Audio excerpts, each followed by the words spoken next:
الحمد لله وحده والصلاة والسلام على من لا نبي بعده أما بعد فأعوذ بالله من الشيطان الرجيم بسم الله الرحمن الرحيم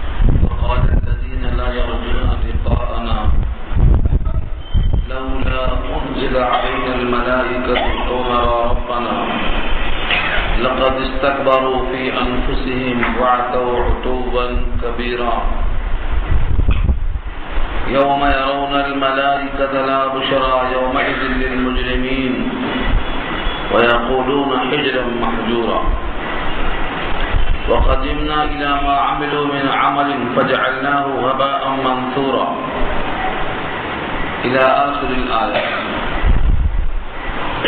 صدق الله العلي العظيم وصدق رسوله النبي الكريم ونحن على ذلك من الشاهدين والشاكرين. اللهم ألهمنا رشدنا وأعذنا من شرور أنفسنا. اللهم وفقنا لما تحب وترضى من القول والفعل والنية. رب اشرح لي صدري ويسر لي أمري واحلل عقدة من لساني يفقهوا قولي. آمین یا رب العالمین. محترم حضرات، معزز سامعین، محترم خواتین، میری ماؤں اور بہنوں، ملے بھائیوں، پیارے بچوں، سورہ فرقان 19واں پارہ، یہاں سے آیت نمبر 21 سے گفتگو شروع ہو رہی ہے. اگرچہ پارہ نیا 19واں شروع ہو رہا ہے لیکن سورہ فرقان کا سلسلہ جاری ہے، کیونکہ صورتوں سے مضمون پورا ہوتا ہے. پاروں کی تقسیم بعد میں کی گئی ہے سہولت کے لیے. قرآن کریم کا مضمون پاروں سے ختم نہیں ہوتا، صورتوں سے ختم ہوتا. صورت کہتے ہی اسے ہیں جس کا اپنا ایک اول ہو، ابتدا ہو، جس کا اپنا ایک آخر ہو اور انتہا ہو، جس میں ایک بات شروع کی گئی ہو اور اس کی تکمیل ہو. سورت ہمارے پاس مشہور ہے سور البلاد، شہر کی فصیل باؤنڈری وال جو پورے شہر کو گھیر لیتی ہے. تو ایک سور کے اندر ایک قلعہ ہوتا ہے، اس کے اطراف و دیوار ہوتی ہے. اسی سے نکلا یہ سور، یعنی جس کا ایک مضمون ہو، اس کی اول، ابتدا اور انتہا سب اسی کے اندر ہو، اس کو سورت کہتے ہیں. اس لیے مضمون جاری ہے.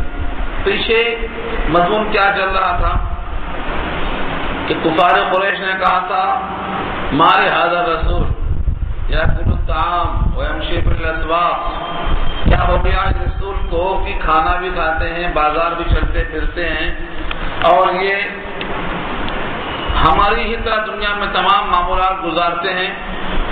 اس لیے ان کے رسول ہونے میں یقین نہیں آیا اور لوگوں نے اس وجہ سے رسالت کا انکار کر دیا. یہ در حقیقت ان کی آزمائش تھی. یہ بات گزشتہ ختم ہوئی تھی. اب اسی پر یہ پارہ اگر سے نیا شروع ہوتا ہے لیکن بات اسی سے مرتب ہو رہی ہے کہ جو لوگ آخرت کا یقین نہیں رکھتے وہ یہ کہتے ہیں کہ اگر یہ رسول اللہ کے ہیں تو ان کی تصدیق کرنے کے لیے ہمارے اوپر کوئی فرشتہ نازل ہوتا تو یہ کہتا کہ ان کو مان لو یہ رسول ہے، یا ہم براہ راست اپنے رب کو دیکھ لیتے اور رب ہم کو جب نظر آتے تو رب کی تصدیق ہو جاتی کہ ہمارا یہ نمائندہ ہے، اس کی بات کو مانو. یہ کون کہیں گے؟ جن کے دل میں اللہ سے ملنے کی امید نہیں ہے، یعنی ملنے کے بعد اچھے عمل پر صلہ ملنے کی امید نہیں ہے، اور برے عمل پر جزا ملنے کا کوئی خطرہ نہیں ہے، یعنی کوئی خوف نہیں ہے، ایسے لوگ یہ بات کہیں گے۔ وقال الذين لا يرجون لقاءنا، وقال اور کہا الذين ان لوگوں نے لا يرجون جو امید نہیں رکھتے، لقاء ملاقات، نہ ہماری، لقاءنا ہماری ملاقات کی امید نہیں رکھتے، یعنی یہ قول سب کا نہیں ہو سکتا۔ جس کو آخرت میں اللہ سے ملنے کی امید ہے ایسی جسارت وہ نہیں کرتے، ایسی جرأت نہیں کرتے، ایسی گستاخی وہ نہیں کرتے۔ جن میں ایمان ہی نہیں ہے ایسی حرکتیں ان سے ہی ہو سکتی۔ آج بھی آپ اس کا جائزہ لیں تو جن لوگوں میں ایمان کمزور ہے وہ اسلام کے خلاف ایسی باتیں کرتے ہیں سوالات کی شکل میں، اس سے اندازہ ہو جاتا ہے کہ ان میں ایمان ہے ہی نہیں۔ اور جن میں یقین ہے، آخرت میں اللہ کے پاس حاضری کا یقین ہے، ایمان پر جزا اور برے کام پر سزا ملنے کا یقین ہے، وہ اپنے دھن میں لگے ہیں، تیاری میں لگے ہوئے ہیں، ان کو ایسے سوالات دھیان میں آتے ہی نہیں۔ یہ سوالات ان سے ہی آتے ہیں جن کے دماغ میں آخرت سے نہ تو یقین ہے اور نہ تو اس کی کوشش ہے۔ یہ فیصلہ ہے رب کریم۔ وقال الذين لا يرجون لقاءنا، اور کہا ان لوگوں نے جو ہمارے ملاقات کی امید نہیں رکھتے، لقاء ملاقات، ہمارے پاس آنے کی امید ہی نہیں، اللہ سے ملاقات کی امید ہے۔ وہ لوگ کیا کرتے ہیں؟ جن کو اللہ سے ملنے کی ملاقات کی امید ہے وہ اللہ سے ملاقات کرنے کے لیے اچھی ملاقات ہو، میرا رب مجھ سے راضی ہو، اس فکر میں لگے رہتے ہیں۔ تو یہ قول ان کا ہے جن کو آخرت کا یقین نہیں۔ کیا کہتے ہیں وہ؟ لولا انزل علینا الملائکہ، کیوں نہیں اتارا گیا ہم پر فرشتہ؟ ہمارے اوپر فرشتہ آتا براہ راست، اگر ان کے پاس فرشتہ آ سکتا ہے پیغام لے کر تو ہمارے پاس فرشتہ کیوں نہیں آ سکتا ہے؟ ہم بھی انسان، یہ بھی انسان۔ یہ ان کے دماغ میں سوال ہے۔ چلو فرشتہ نہیں آیا تو کم سے کم ہم اپنے رب کو دیکھ لیتے، او نرا ربنا، او کے معنی یا نرا، ہم دیکھ لیں، ربنا ہمارے رب کو۔ ان دونوں چیزوں میں انہوں نے بڑی جسارت کی ہے، بڑی گستاخی کی ہے۔ یہ مخلوق جو انسان ہے یہ ٹھیک ہے کسی حد تک کہ فرشتہ آتا، کیونکہ فرشتہ بھی مخلوق ہے، مخلوق دونوں ہونے میں مشترک ہے، تو فرشتہ آ سکتا، مخلوق سے مخلوق مل سکتی، اس میں گستاخی کی گنجائش کم ہے۔ لیکن ہم رب کو دیکھ لیتے، رب کو دیکھنے پر یہ مخلوق قادر نہیں ہے، جس نے ایسی گستاخی کی ہے جسارت سے، ان کے واسطے واضح بھی ہے۔ اس کائنات میں ان آنکھوں میں اتنی طاقت نہیں ہے کہ وہ اللہ کا دیدار کر سکے۔ جتنی دیدار کی باتیں ہوتی ہیں سب دوسرے زمانے کی ہوں گی۔ مرنے کے بعد جنت میں ہر مومن دیکھے گا، کیوں؟ آنکھوں کی قوت بڑھ جائے گی۔ اسی لیے معراج میں دیکھنے کی بات میں جواب دیا ہے شارحین نے کہ یہ تو اس عالم کی بات ہی نہیں، اس عالم کی بات ہے، اگر دیکھا ہے نہیں دیکھا ہے تو اس سے یہاں کا استدلال ہوتا ہی نہیں۔ ہاں، اس عالم میں اگر دیکھنے کی بات کی ہے حضرت موسیٰ نے تو پہاڑ کی تجلی کو برداشت نہیں کر سکے، بے ہوش ہو گئے۔ جب موسیٰ جیسے پیغمبر نہیں دیکھ سکتے تو تم کیا دیکھ سکتے؟ اس کائنات میں دیکھا جانا ممکن نہیں۔ ہاں، وہاں دیکھا جانا ممکن نہیں بلکہ یقین ہے، ہر مومن دیکھے گا اللہ۔ تو یہ بات یہاں پر کہی گئی ہے کہ جن کو ہم سے ملنے کی امید نہیں ہے، ہم سے ملنے کے بعد انعام اور اکرام کی یا خوف کسی قسم کا ان کو نہیں ہے، وہ ایسی ایسی جسارت کی باتیں کرتے ہیں کہ ہم پر فرشتہ کیوں نازل نہیں کیا گیا، یا ہم نے رب کو دیکھا کیوں نہیں۔ لقد استكبروا في انفسهم وعتوا عتوا كبيرا، لقد استکبروا، البتہ تحقیق انہوں نے بڑائی کی ہے، فی انفسہم، اپنے جیوں میں، اپنے آپ میں انہوں نے بڑی بڑائی کی ہے۔ جب بندہ بڑی بڑی بات کرتا ہے، بڑے بڑے بول بولتا ہے، تو اس کے بول سے معلوم ہو جاتا ہے کہ یہ اپنے میں بڑائی محسوس کر رہا ہے۔ جب ایسی بات کہتا ہے، چھوٹی منہ بڑی بات، یہی جملہ ہے۔ جب تمہارا وجود ہی اس قابل نہیں ہے کہ تم رب کو دیکھ سکو، تو دیکھنے پر مانیں گے، یہ شرط لگانا ایسا ہی ہے، چھوٹا منہ بڑی بات۔ اس لیے فرمایا لقد استکبروا، تحقیق کہ انہوں نے تکبر کیا، فی انفسہم، اپنے آپ میں، وعتوا عتوا کبیرا، عتوا عتوا اور اتیان کے معنی آتے ہیں سرکشی کرنا، سر چڑھ کے بولنا۔ عتوا عتت عن امر ربہم، اپنے رب کے حکم سے تجاوز کرنے کو عطا کہتے ہیں، عین تے واو یا الف، اپنے رب سے بغاوت کرنا، سرکشی کرنا۔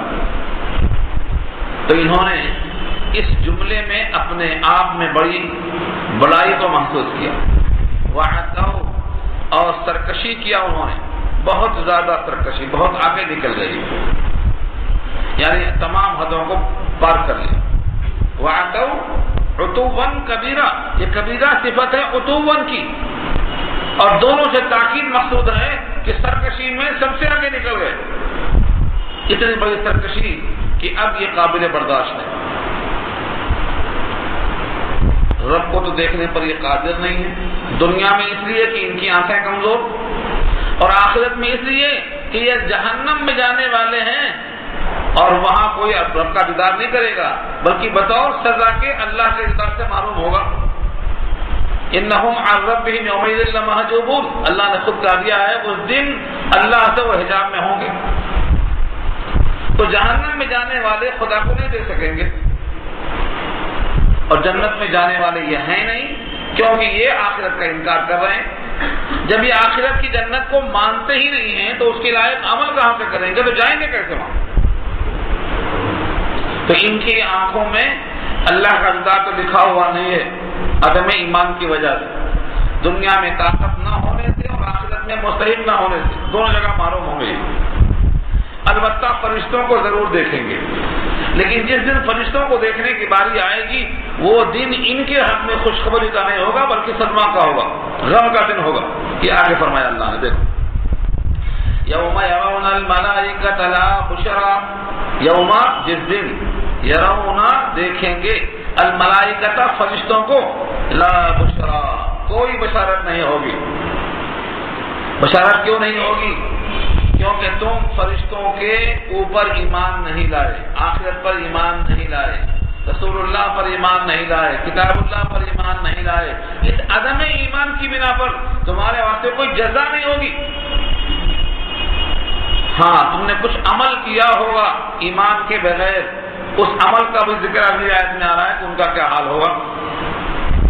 عدم ایمان کی وجہ سے تمہارا عمل ہوا میں اڑ جائے گا،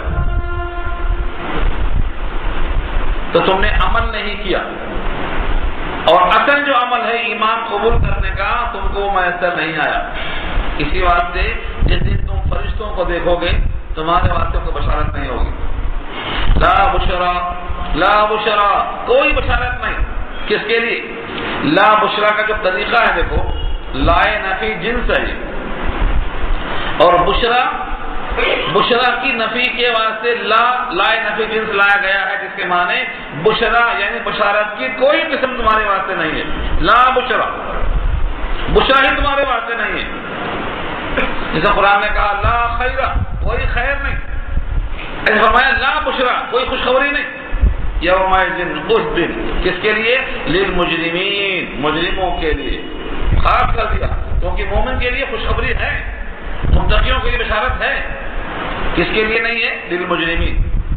وَيَقُولُونَ حِجْرًا مَحْجُورًا، اور کہیں گے، وَيَقُولُونَ میں دونوں احتمال ہے، فرشتے کہیں گے اور یہ بھی احتمال ہے کہ یہ مجرمین کہیں گے جن کے پاس بشارت نہیں ہے، دونوں میں احتمال ہے۔ دونوں قول نقل کیا شارح نے. وَيَقُولُونَ اور فرشتے کہیں گے.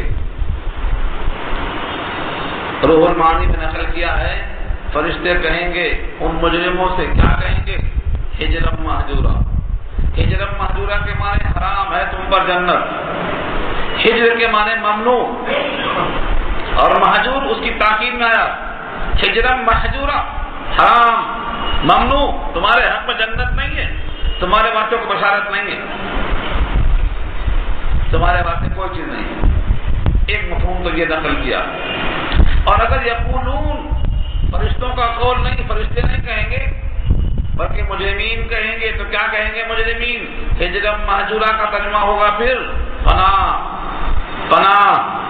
عربوں کا ایک طریقہ تھا جب کوئی مصیبت آتی بھگدڑ مچتی بھاگتے ہوئے کیا کہتے؟ ہجرم مہجورا کہتے، یعنی کوئی پناہ گاہ دو، بچاؤ اس آفت سے، بچاؤ اس مصیبت سے. تو یہ ہجرم مہجورا ان کا ایک مقولہ تھا، پناہ، الپناہ. تو ہجرم مہجورا کے معنی ہوں گے پناہ. تو یہ قول کس کا ہوگا؟ مجرمین کا ہوگا. کوئی پناہ کی جگہ ہے؟ اللہ فرمائیں گے پناہ کی کوئی جگہ نہیں. این المفر، کہاں جاؤ گے بھاگ کے؟ کوئی جگہ فرار نہیں ہے. ولا تحین مناص، کوئی جگہ بھاگ کر پہنچنے کی ہے ہی نہیں. تو ہجرم مہجورا اگر فرشتوں کا قول ہوگا تو جنت تم پر حرام، اور مجرموں کا قول ہوگا تو تمہارے واسطے کوئی پناہ نہیں.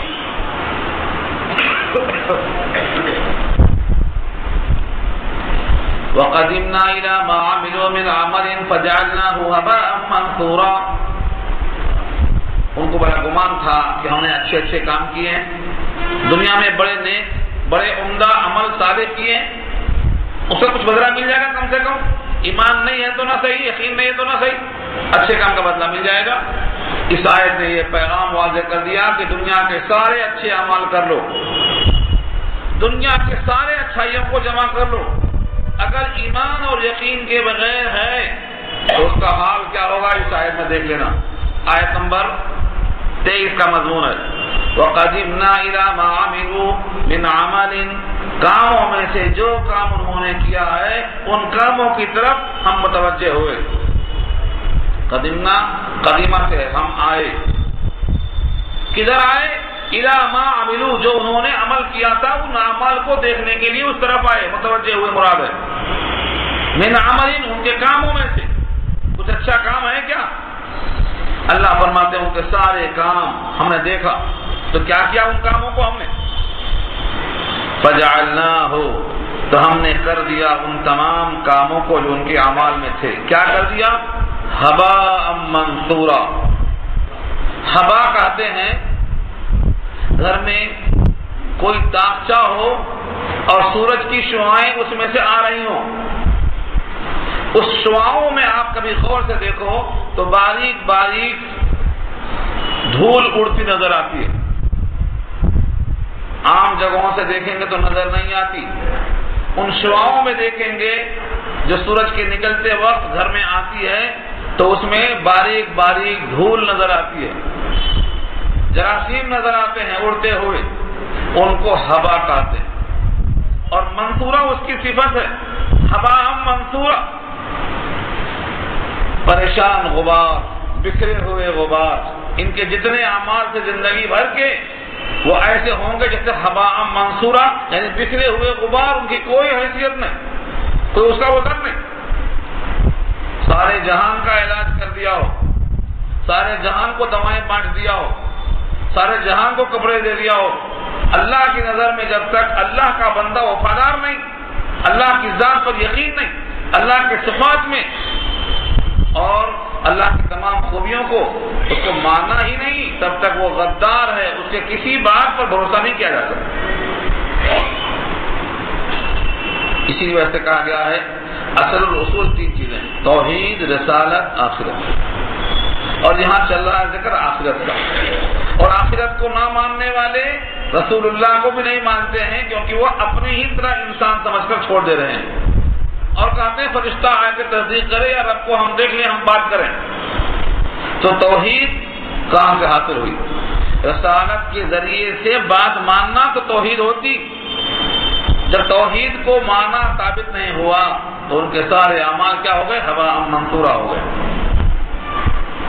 وَقَدِمْنَا إِلَىٰ مَا عَمِلُوا مِنْ عَمَلٍ فَجَعَلْنَاهُ هَبَاءً مَنثُورًا. اور ہم متوجہ ہوئے ان تمام کاموں کی طرف جو انہوں نے کیا تھا.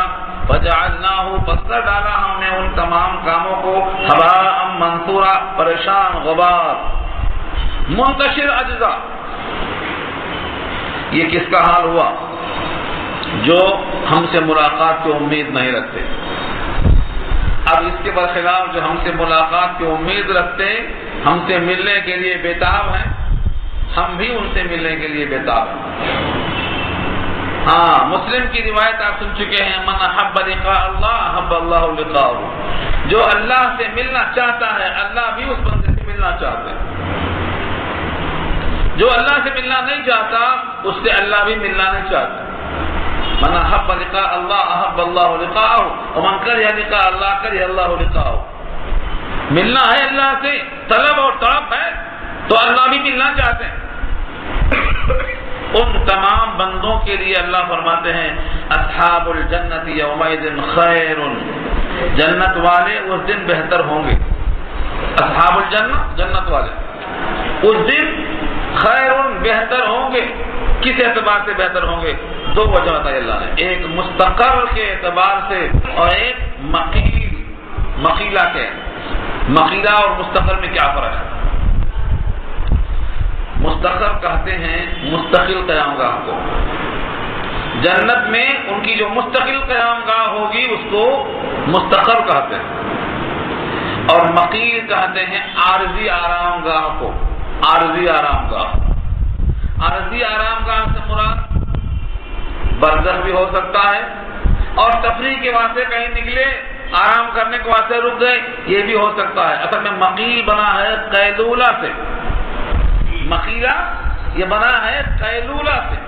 اور قیلولہ کہتے ہیں ٹھیک دوپہر میں تھوڑی دیر کے واسطے دھوپ ڈھلنے تک کہیں بیٹھ کر آرام کر لینا، یا لیٹنے کا موقع ہے تو لیٹ کے آرام کر لینا. اس کو مقیلہ کہا ہے. قیلولہ سنت ہے. لیٹ جانا ظہر کے نماز کو پڑھنے کے بعد یا ٹھیک دوپہر میں کھانا کھانے کے بعد تھوڑی دیر لیٹنا قیلولہ کرنا ہے. اس آیت کے علاوہ اور بھی آیتیں ہیں اور احادیث تو بہت زیادہ ہے. نبی صلی اللہ علیہ وسلم کا معمول تھا. اور قیلولہ کرنے والے کو دل اچھا کام دیتا ہے، سروس بہت دیتا ہے. اور جو قیلولہ نہیں کرتے ہیں ان کا دل جلدی خراب ہوتا ہے. دل بھی بدن کا ایک حصہ ہے اور دل کا معمول یہ ہے کہ وہ پورے جسم کو غذا پہنچاتا ہے. اس کو تھوڑا سا راحت دینا چاہیے. اس کی راحت کے واسطے ہی دوپہر میں قیلولہ ہے. تو مستقل قیام گاہ کو مستقر کہتے ہیں اور عارضی استراحت کو قیلولہ کہتے ہیں. رات میں طویل نیند آتی ہے تو وہ مستقر ہے اور قیلولے میں تھوڑی دیر آرام کرنا ہے تو مقیلہ ہے. جنت والے اس دن بہتر ہوں گے، اچھے ہوں گے. مستقر یعنی مستقل قیام گاہ کے اعتبار سے وہ احسن و مقیلہ اور بہتر ہوں گے عارضی قیام گاہ کے اعتبار سے. دونوں لحاظ سے وہ اچھے ہوں گے. اصحاب الجنت یومئذ خیر. جنت والے اس دن بہتر ہوں گے. مستقل قیام گاہ وہ احسن و مقیلہ اور زیادہ عمدہ ہوں گے آرام گاہ کرنے میں، بہت مزے میں ہوں گے. اس دن اللہ تعالیٰ فیصلہ کرنے کے لیے تجلی فرمائیں.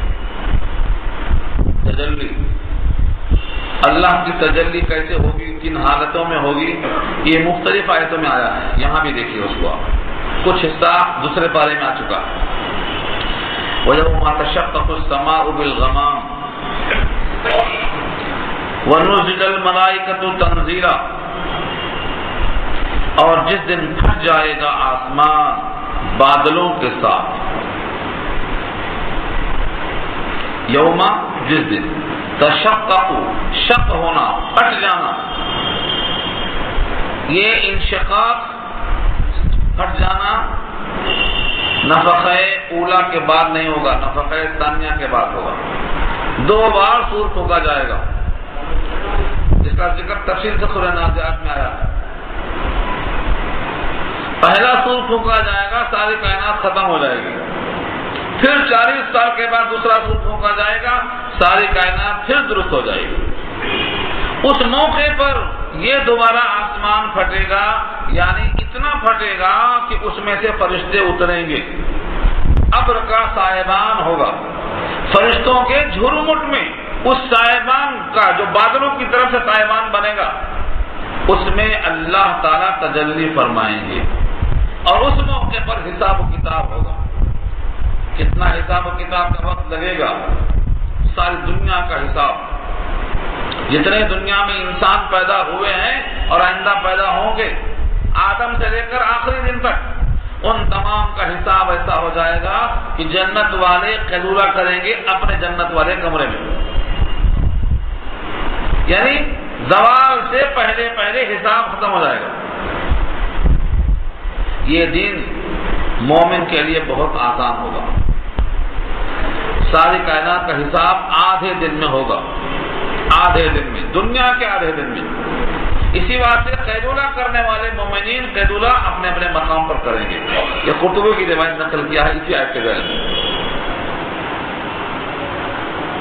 وَيَوْمَ، اور جس دن تشقق پھٹ جائے آسمان، السماء کا ترجمہ ہے بالغمام، غمام کے معنی بادل، اور یہاں با بمعنی عن کے ہے، یعنی آسمان پھٹے گا بادلوں سے، بادل کی چھاؤں ہوگی، بادلوں سے آسمان پھٹ جائے گا، یعنی بدری پر سے آسمان پھٹ جائے گا۔ وَنُزِلَ الْمَلَائِکَةُ، اور اتارے جائیں گے فرشتے، تنزیلا بکثرت، تنزیل تفعیل کے وزن پر ہے، کثرت کے ساتھ فرشتے اتارے جائیں گے۔ فرشتوں کی صحیح تعداد صرف اللہ کو معلوم ہے، اللہ کے سوا کسی کو فرشتوں کی صحیح تعداد نہیں معلوم ہے۔ مدثر میں اللہ نے کہا ہے 19 کی تعداد کا ذکر جہاں کیا گیا ہے کہ صحیح تعداد فرشتوں کی جو لشکر ہیں اللہ کے، اللہ ہی کو معلوم ہے، اس کے لشکروں کی تعداد کوئی جانتا نہیں۔ تو کثرت سے زمین پر فرشتے اتارے جائیں گے اور بادلوں کی جھرمٹ ہوگی، اس میں اللہ تعالیٰ نزول فرمائیں گے، اور اس تجلی کے موقع پر کس کی بادشاہت ہوگی؟ اللہ نے خود فرمایا آگے الملک، اس کی صفت کیا ہے؟ الحق، بیچ میں آ گیا یومئذ بطور ظرف کے، تو کیا ہوگا ترجمہ؟ الملک الحق یومئذ للرحمن، یوں مطلب ہے اس کا، یعنی الملک الحق، بادشاہت سچی ہوگی یومئذ اس دن، کس کی؟ للرحمن، رحمان کی۔ پوری آیت کیسی ہوگی؟ الملک یومئذ الحق للرحمن، بادشاہت اس دن حقیقی رحمان کے لیے ہوگی، یعنی جب آسمان پھٹے گا بادلوں پر سے فرشتے اتریں گے، اس موقع پر کسی کی بادشاہت نہیں ہوگی، حقیقی بادشاہت رحمان کی ہوگی۔ تو الملک بادشاہت، اس کی صفت آئی ہے الحق، الملک الحق، حقیقی بادشاہت، حقیقی حکومت، یومئذ اس دن کس کی ہوگی؟ للرحمن، رحمان کے لیے ہوگی۔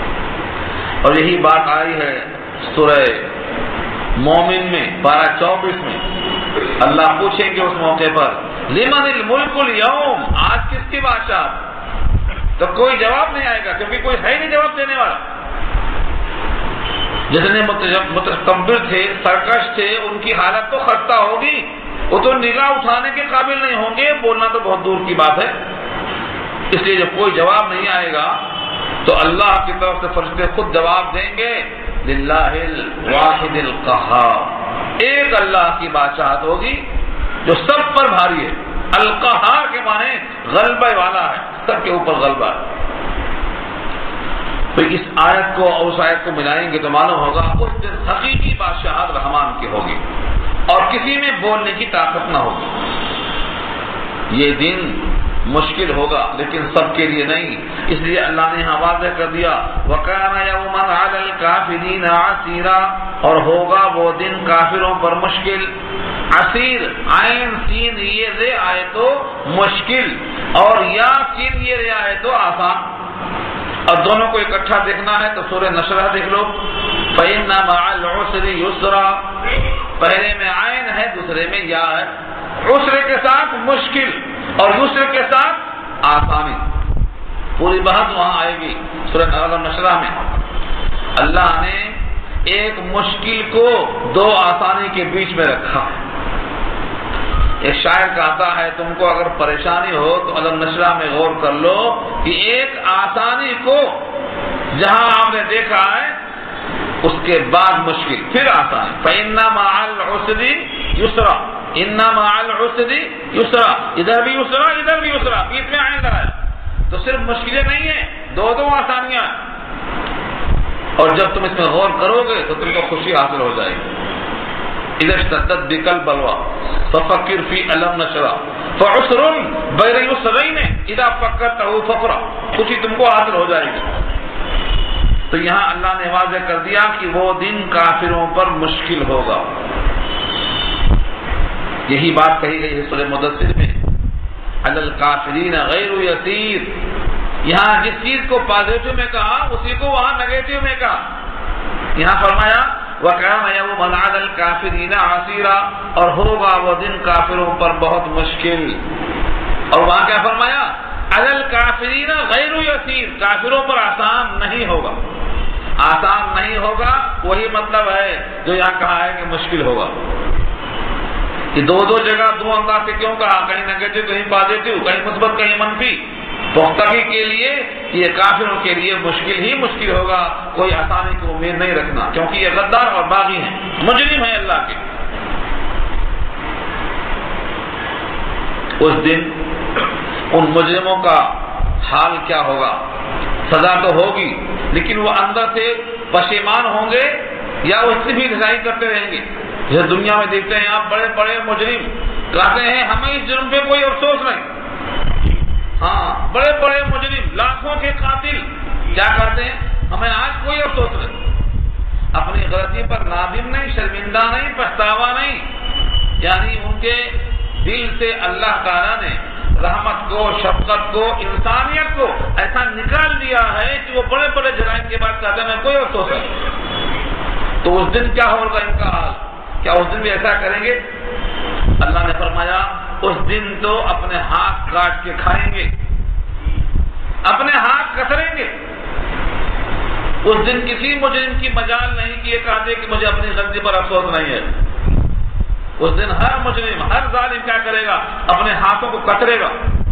دیکھو لفظوں کو، وَيَوْمَ يَعَضُّ الظَّالِمُ عَلَى يَدَيْهِ، وَيَوْمَ، اور جس دن، یعض، عض یعض کے معنی دانت سے کترنا. قرآن کریم میں یہ لفظ اور جگہوں میں استعمال ہوا ہے. عین ضاد، عض یعض، دانت سے کتر لینا. اس پر بخاری میں ایک قصہ بھی آیا ہے. دانت کترنے کا حکم کیا ہے؟ کتنا کترنا جائز ہے؟ ایک صحابی، لمبی تفصیل ہے، میں صرف اس بات سے لا رہا ہوں کہ لفظ عض دکھاؤں آپ کو بس. عض، دانت کترنا.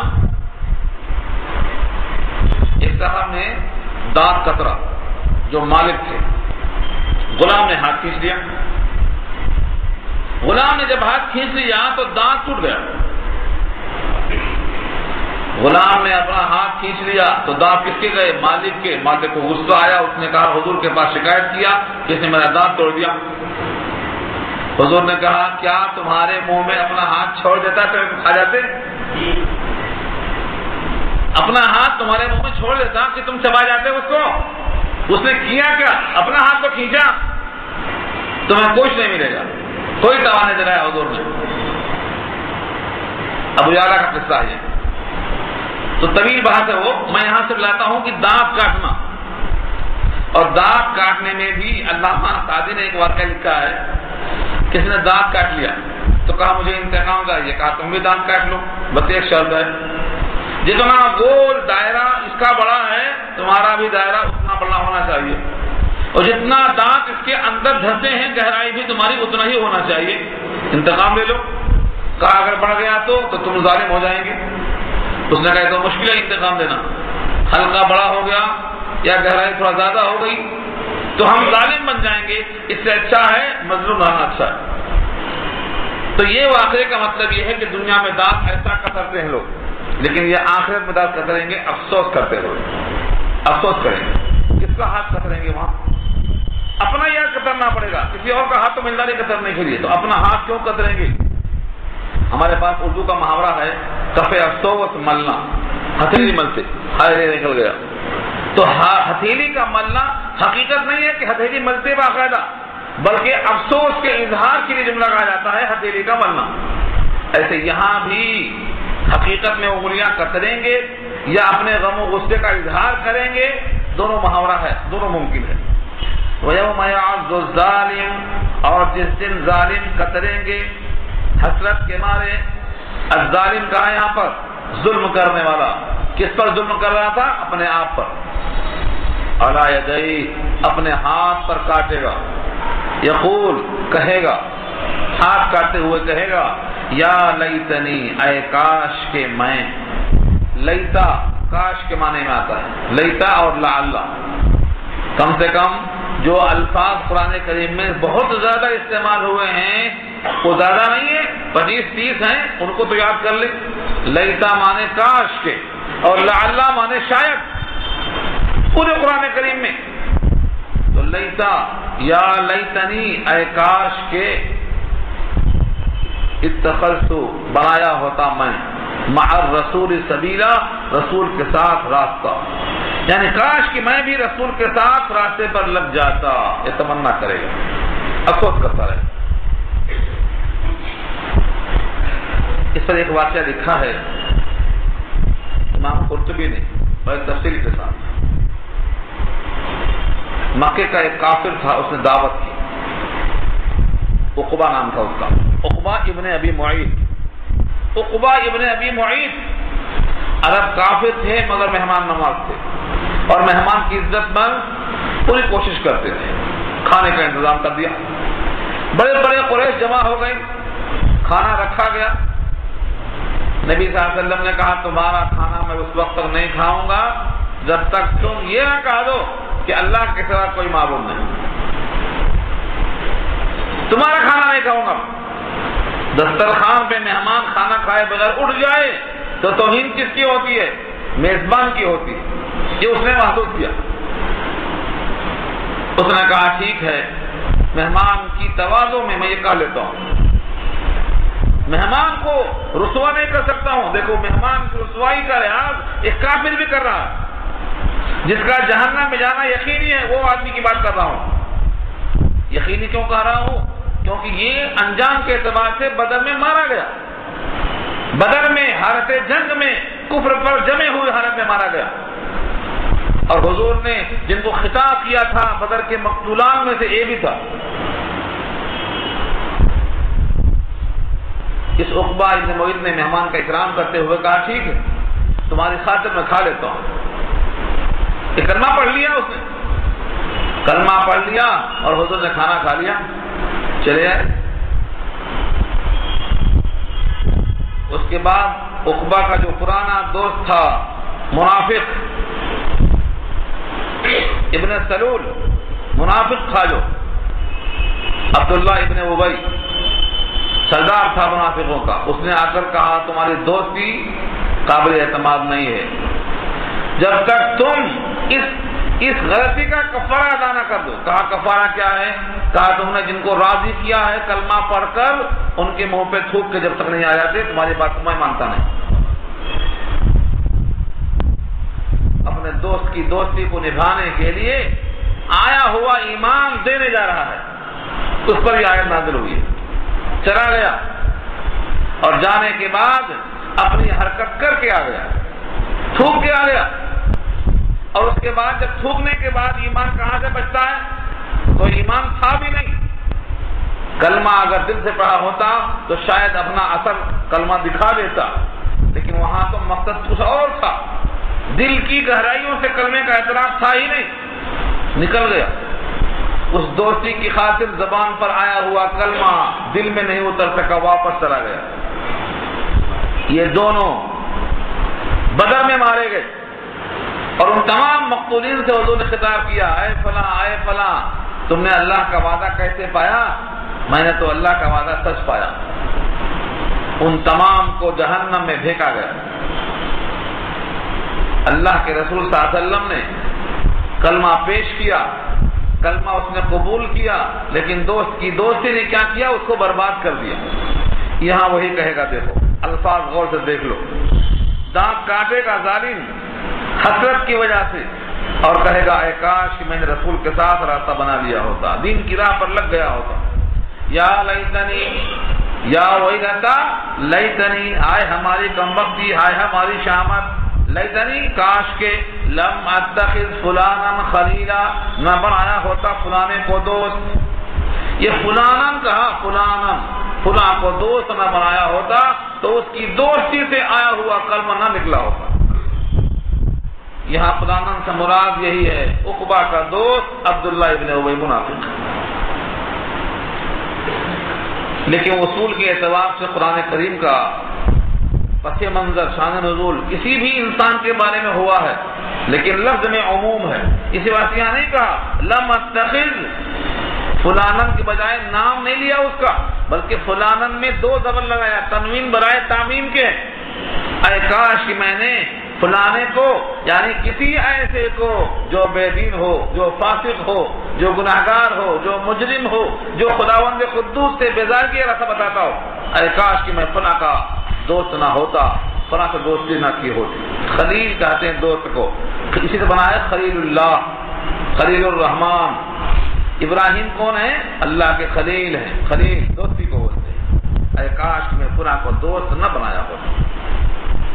اس سے معلوم یہ ہوا فلانن میں جو تنوین ہے تعمیم کے لیے، کسی بھی ایسے شخص کو دوست بنانا قابل حسرت ہوگا جس کی دوستی سے ہم دین سے دور ہوتے ہوں، قیامت میں افسوس ہو۔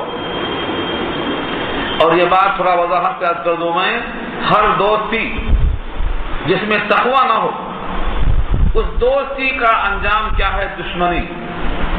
ہر دوستی، سورہ زخرف پارہ 25 میں یہ آیت آ چکی ہے کہ قیامت میں جتنے دوست اٹھیں گے دنیا کے اس سب میں دشمنی ہو جائے گی۔ کیوں؟ الاخلاء یومئذ بعضهم لبعض عدو الا المتقین۔ جتنے خلیل ہیں، الاخلاء اسی خلیل کی جمع ہے، الاخلاء یومئذ، اس دن جتنے خلیل ہیں، بعضهم لبعض عدو، دشمن ہوں گے ایک دوسرے کے، الا المتقین، سوائے متقیوں کی۔ متقی اپنے دوست کے ساتھ دوستی باقی رکھے گا۔ اس کی وجہ کیا ہے؟ شارحین لکھتے ہیں دنیا میں ہر شخص اپنے مفاد سے وابستہ ہے، اگر اس کا فائدہ نہیں ہوا، نقصان ہوا تو جس کے ذریعے نقصان ہوتا ہے اس کو غصہ کرتا ہے۔ بیوی کو حق نہ دو تو تمہارے ساتھ نہیں رہے گی، تمہارے خلاف مقدمہ دائر کر دے گی۔ بیٹے کو بیٹے کا حق نہ دو تو تمہارے ساتھ عدالت میں مقابلے پہ آ جائے گا۔ تمہارے گھر کا کیا، دنیا کا کوئی فرد ہو تمہارے خلاف مقدمہ دائر کرتا ہے، کیوں؟ اس کا مفاد چلا گیا۔ تو جب دنیا میں ساتھ رہنے سے تمہارے گناہ کی وجہ سے، تمہارے غلط راستے کی بنا پر جنت چلی گئی اور جہنم میں جانا پڑے گا، تو جس دوست کی بنا پر جہنم میں جانا پڑے گا ان تمام میں دوستی کہاں رہے گی؟ دشمنی تبدیل ہو جائے گی۔ یہ علت لکھی گئی۔ اور متقی چونکہ متقیوں کے ساتھ تعاون کرتا ہے جنت میں جانے کے لیے، وہ دوستی باقی رہے گی۔ اس واسطے کہا ہے جن متقیوں میں دوستی ہے وہ دوستی جنت میں بھی باقی رہے گی، وہاں بھی آنا جانا باقی رہے گا، وہاں بھی خلت باقی رہے گی۔ تو ایک تو بات معلوم ہوئی کہ دوستی تقوی کی بنیاد پر۔ دوسری بات معلوم ہوئی دوستی اگر خراب لوگوں سے ہوگی تو وہ قابل افسوس ہوگی۔ اب سوال یہ ہے کہ دوستی کرنے کے لیے کیا دیکھ کر دوستی کی جائے؟ پیشانی پر لکھا ہے کہ یہ دوست اچھا ہے یا برا ہے، یہ متقی ہے یا فاجر ہے، دوستی کس سے کی جائے؟ نبی صلی اللہ علیہ وسلم کی طرف سے امام قرطبی نے جو نقل کیا ہے وہ 3 صفتیں بتائی ہیں۔ اذا رؤوا ذکر اللہ، من ذکرکم اذا رأیتموہ، جب اس کو دیکھو تم تو تم کو خدا یاد آ جائے، یہ پہلی صفت ہے۔ جب تم اس کو دیکھو تو تمہیں خدا یاد آ جائے۔ اور جب تم اس سے گفتگو کرو، جب اس کی بات تم سنو تو تمہارا علم تازہ ہو جائے، اور جب تم اس کے عمل کو دیکھو تو تمہاری آخرت تازہ ہو جائے۔ یہ 3 چیزیں دیکھ لو، اس کو دیکھو تو اللہ تازہ ہو جائے، اس سے ملاقات ہو، گفتگو ہو تو علم تازہ ہو جائے، اور اس کا عمل دیکھو تو اللہ کی آخرت، اللہ کا گھر تازہ ہو جائے۔ یہ 3 صفتیں اگر ہیں تو وہ دوستی کے لائق ہے، ان سے دوستی کرنا۔ اور یہ بھی فرمایا تمہارا کھانا نہ کھائے مگر متقی، اور تم کھانا نہ کھاؤ مگر متقیوں کا۔ نبی صلی اللہ علیہ وسلم تو دعا کرتے تھے اللہم لا تجعل لفاجر علی یدا، اے اللہ کسی فاجر کا مجھ پہ احسان نہ رکھنا، کیونکہ جب فاجر کا احسان مجھ پر ہوگا تو جس پر احسان ہوتا ہے وہ اپنے محسن سے محبت کرنے لگتا ہے، اور جبکہ وہ اللہ کا باغی ہے فاجر و فاسق ہونے کی وجہ سے، تو جو اللہ کا دشمن ہے میرا وہ محبوب بننے لگتا ہے۔ اور دشمن کا محبوب ہوتا ہے، محبوب کا محبوب ہوتا ہے، لیکن محبوب کا دشمن ہی ہوتا ہے، ہم اس کو دوست نہیں بنا سکتے۔ تو نبی صلی اللہ علیہ وسلم کی یہ دعا تھی کسی کافر فاجر، کسی بے دین کا مجھ پہ احسان نہ ہونے پر، کیونکہ احسان جس پہ ہوتا ہے وہ اپنے محسن سے تھوڑا سا دبتا ہے، تھوڑا سا محبت کرتا ہے۔ اب وہ قصہ سنایا تھا میں، یاد ہوگا آپ کو، سورہ نور کی بات کرتے ہوئے سورہ فتح میں یہ بات آئی ہے۔ ابو بکر صدیق رضی اللہ تعالیٰ عنہ نے اس کو ڈانٹا تھا جو حضور کے داڑھی کو بار بار ہاتھ لگا رہا تھا صلح حدیبیہ کے موقع پر۔ اس کافر کے ہاتھ کو ہٹا دیا اور ایک گالی دی تھی۔ گالی کیا تھی معلوم؟ امزز بذر اللہ، بخاری کے الفاظ ہیں، جا کے لات ایک بت تھا، جا کے اس کی شرمگاہ چاٹ، یہاں چھوڑ نبی کے چہرے کو۔ اس کافر نے کہا یہ کون شخص ہے جس نے ایسی زبان استعمال کی ہے میرے واسطے؟ لوگوں نے کہا ابو بکر صدیق۔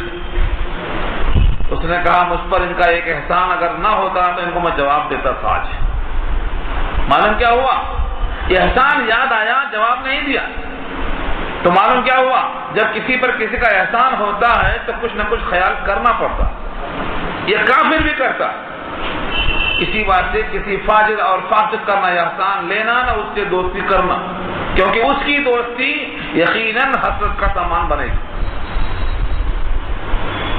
ہاں اگر ایمان والا ہے، جن کی جو اوصاف بتائے گئے ہیں، تو اس دوستی کا فائدہ اٹھانا چاہیے، وہ تو اچھی چیز ہے۔ چنانچہ الترغیب الترہیب کی روایت ہے، بہت ساری روایت ہے۔ صرف ایک صاحب نے کسی کو پانی پلایا تھا، اللہ تعالیٰ نے پانی پینے والے کو جنت بھیج دیا، اس کے اعمال کا حساب کتاب ہو گیا، جنت میں جانے لگا۔ جس نے پانی پلایا تھا اس نے ہاتھ پکڑ لیا، کہا یا اللہ میرا اس کے ذمہ 1 گلاس پانی کا معاوضہ باقی ہے، دلا دیجیے۔ وہ بندہ بولتا ہے سچ ہے، اس نے پانی پلایا تھا مجھے، مگر میرے پاس تو کچھ ہے نہیں، حساب کتاب میرا ہو گیا، حساب کتاب میرا ہونے کے بعد میرا فیصلہ ہو گیا جنت کے لیے، اب میں جا رہا ہوں جنت میں، میرے پاس تو کچھ بھی نہیں ہے۔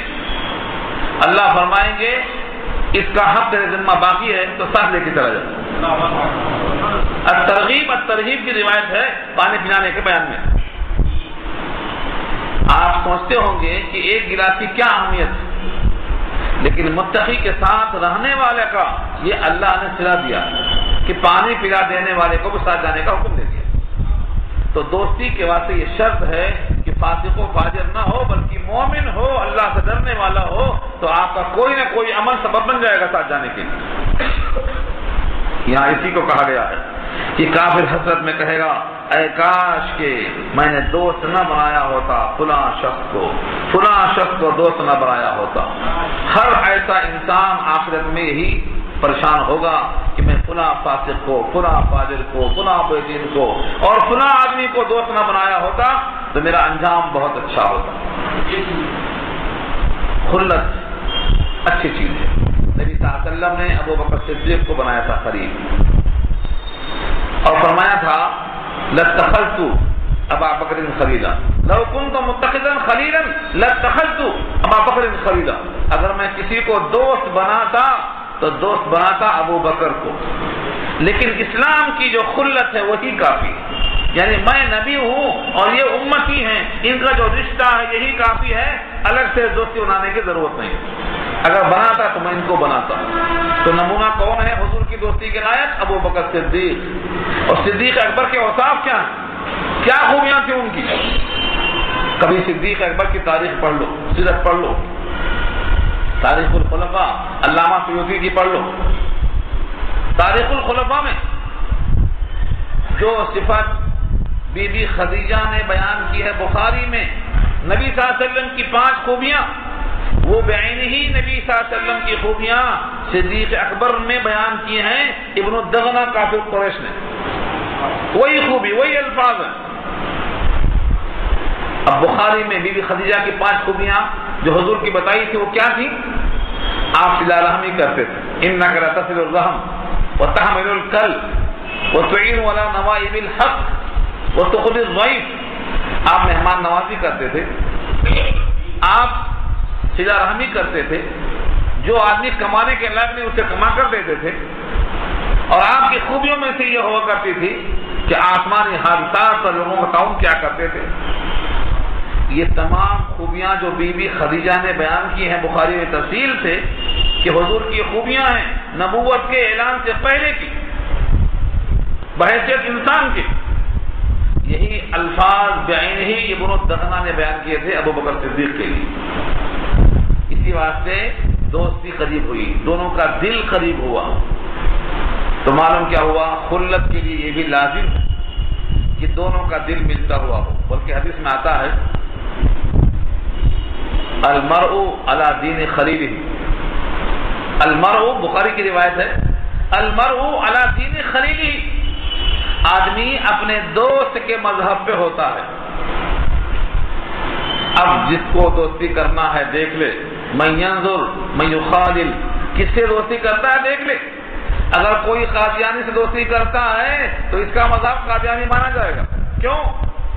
کیونکہ حدیث پاک ہے دوستی کرنے والا جس سے دوستی کرتا ہے اسی کے دین پہ شمار ہوگا۔ دوستی کرنے کے لیے اپنا صاحب ایمان بھائی کو تلاش کرو، وہی دوستی کے لائق ہے۔ قلبی تعلق کے لیے اللہ نے منع کر دیا ہے ان سے، جو اللہ کا نہیں بن سکا تمہارا کیسے بن سکتا ہے؟ جو اپنے خالق کا غدار ہے وہ تمہارا وفادار ہو ہی نہیں سکتا، اس پر اعتبار کرنے کا حکم نہیں دیا گیا۔ پھر بھی کاروبار جائز ہے، خاطر مدارات جائز ہے، پرسہ اور غمخواری میں شریک ہونا جائز ہے، یہ سب بتایا، لیکن قلبی تعلق جس کا نام ہے وہ صرف ایمان والے سے۔ تو دوستی کس سے کی جائے؟ آدمی اس کے دین پر ہوتا ہے، المرء علی دین خلیلہ، اپنے خلیل کے اپنے دوست کے مذہب پر اس کا مذہب شمار کیا جائے گا۔ جیسے ایک مقولہ مشہور ہے الناس علی دین ملوکہم، لوگ اپنے بادشاہ کے مذہب پہ ہوتے ہیں، یعنی بادشاہ سے بغاوت نہیں کر سکتے، جو بادشاہ کا حکم آیا ماننا پڑتا ہے، ایسے ہی دوست اپنے دوست کے مذہب پہ ہوتا ہے۔ تو دوستی اچھوں سے کرنا، سچوں سے کرنا، اسی کو اللہ نے کہا ہے سورہ توبہ میں پارہ 11 میں، یا ایھا الذین آمنوا اتقوا اللہ وکونوا مع الصادقین، اے وہ لوگ جو ایمان لائے ہو اللہ سے ڈرو اور سچوں کے ساتھ رہو۔ اور سچوں کے وہ سب بتا دیا میں نے آپ کو، اس کو دیکھو تو اللہ یاد آئے، اس سے گفتگو ہو تو علم تازہ ہو جائے، اور اس کے اعمال دیکھو تو آخرت تازہ ہو جائے۔ یہ 3 اوصاف ہیں تو وہ متقی ہے اور اس کے ساتھ رہنے کا اللہ نے حکم دیا ہے۔ لقد اضلنی عن الذکر بعد اذ جاءنی، لقد اضلنی بعد اذ جاءنی، کیا کہا اس جملے میں؟ وہ جو کلمہ میرے منہ میں آ گیا تھا سید الانبیاء کی پیشکش کے بعد، وہ اس دوست کی دوستی نے میرے منہ سے نکال دیا۔ یہ ہے اضلنی کا ترجمہ۔ لقد اضلنی عن الذکر بعد اذ جاءنی، میرے پاس آ چکنے کے بعد اس ذکر سے مجھ کو بھٹکا دیا اس کی دوستی نے۔ یہ دوست ایسا ہے کہ اس کی دوستی کی وجہ سے میں نے آیا ہوا نصیحت نامہ زبان سے نکال دیا۔ لقد اضلنی، اس کمبخت نے مجھ کو نصیحت آنے کے بعد اس سے بہکا دیا۔ اضلنی، گمراہ کر دیا مجھ کو۔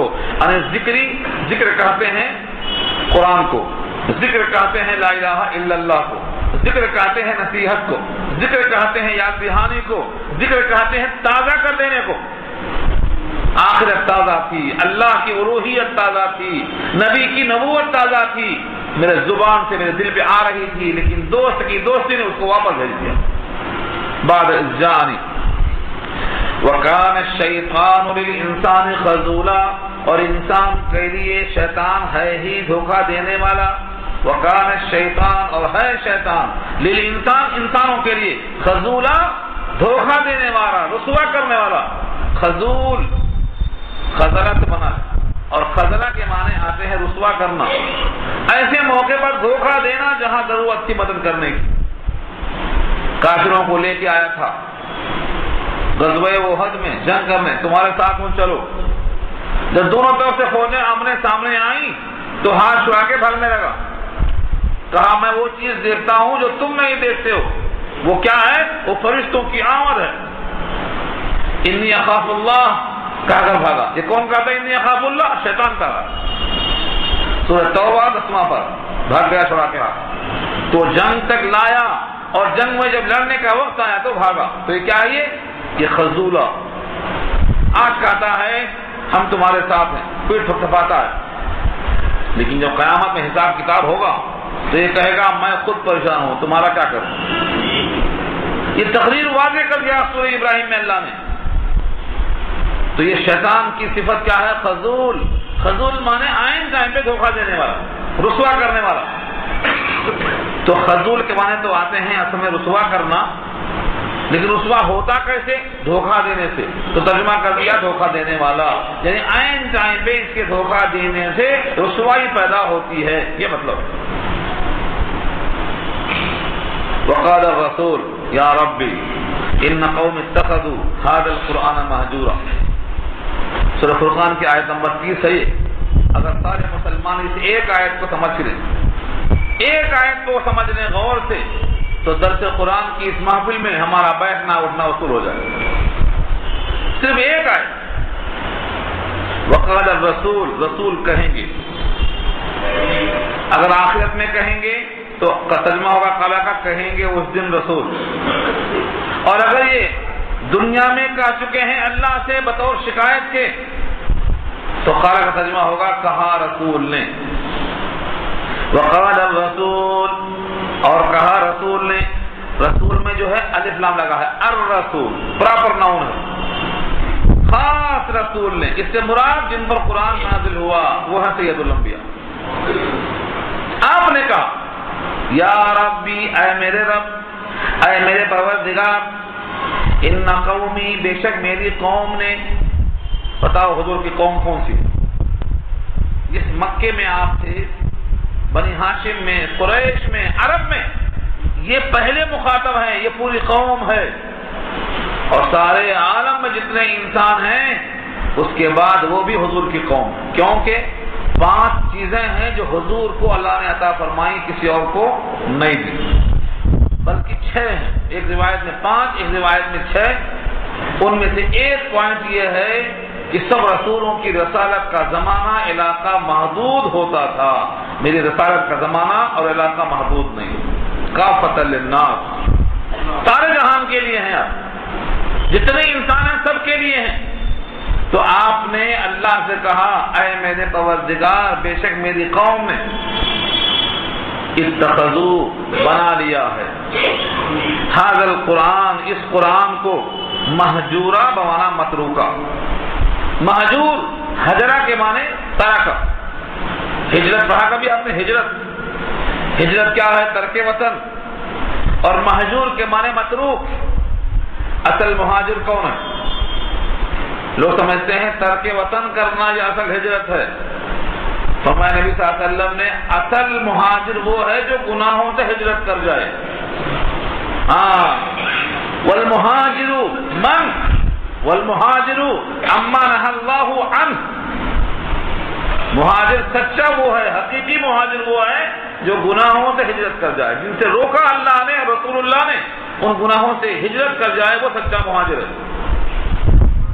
اسی حجرہ سے بنا رہی، نظر انداز کرنا، بالکل چھوڑ دینا۔ تو تو رسول اللہ سے کہیں گے، اور یہ کہنا بطور شکایت کے، اور جن کی شکایت ہو رہی ہے ان کے حق میں پھر نبی کی شفاعت نہیں ہو سکتی۔ یہ تو ممکن نہیں ہے کہ ایک ہی شخص ایک ہی آدمی کے بارے میں شکایت بھی کرے، سفارش بھی کرے۔ شکایت ہو رہی ہے، یہ بالاتفاق کافروں کے لیے ہے۔ کافر جو قرآن کریم کو چھوڑ دیں وہ حضور کی امت میں سے شکایت کے قابل ہے۔ یہ تو بات متفق ہے، اس سے مراد کافر ہے۔ انس کی روایت ہے، وہ فرماتے ہیں کہ اگر کوئی مسلمان رسول اللہ پر ایمان لانے کے باوجود، قرآن کریم پر ایمان لانے کے باوجود اس کتاب کے ساتھ تعلق نہ رکھے، باندھ کے جزدان میں لٹکا دیا، شادی ہوئی تھی تب کلام پاک فری میں آ گیا تھا جہیز میں، اس کے بعد باندھ کے رکھ دیا، اب مرے گا تب نکالا جائے گا ختم قرآن کے لیے، تو ایسا شخص بھی اس میں مجرم ہے، وہ بھی اس کا حقدار ہے۔ قرآن پر ایمان لانے کا مطلب کیا ہے؟ قرآن ہدایت نامہ ہے، جیسے کسی حاکم نے محکوم کو خط لکھا ہے صبح اٹھ جانا اور میرے حکم کے مطابق فلاں مقام پہ الغار کر دینا، یہ تو اللہ کا ہدایت نامہ ہے۔ دن نکلنے سے پہلے اٹھنا، طہارت کے ساتھ حاضر ہونا، میرے سامنے حاضری دینا۔ جو مسلمان کتاب ہی نہیں پڑھے گا، وہ خدا کے پاس حاضری نہیں دے گا، تو اس کا شمار کس میں ہوگا؟ باغیوں میں ہوگا، نافرمانوں میں ہوگا۔ اسی واسطے کہا گیا ہے کہ یہ شکایت صرف کافروں کی نہیں ہوگی، ہر اس شخص کی ہوگی جو قرآن سے اس کا حق ادا نہیں کرے گا۔